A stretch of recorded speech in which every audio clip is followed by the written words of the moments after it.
Depressed. Admission টাইমটা ডিপ্রেশনের, এটা খুবই স্বাভাবিক।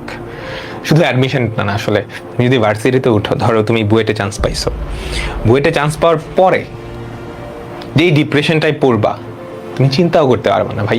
তোমরা সবাই এখন কি কোনো না কোনো কলেজের টপার, তাই না? আমি নিজেও কোনো না কোনো একটা কলেজের টপার ছিলাম।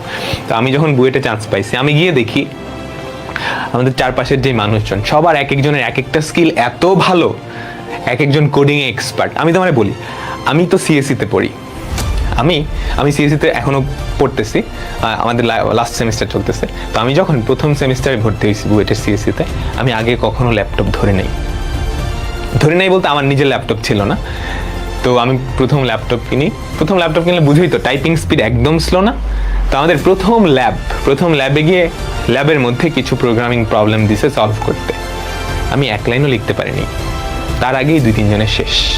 4-5টা প্রবলেম দিছিল, আমি ইনক্লুড stdio.h মানে লাইব্রেরি ফাংশনগুলো অ্যাড করছি, ওটা করার সাথে সাথে দেখি মানুষজনের শেষ। তখন আমার ডিপ্রেশনটা কোন লেভেলে গেছে তুমি চিন্তা করতে পারো?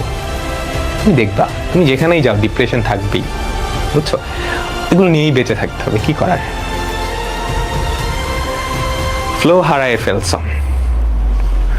পড়াশোনা করলে তো ফ্লো হারানোর কথা না।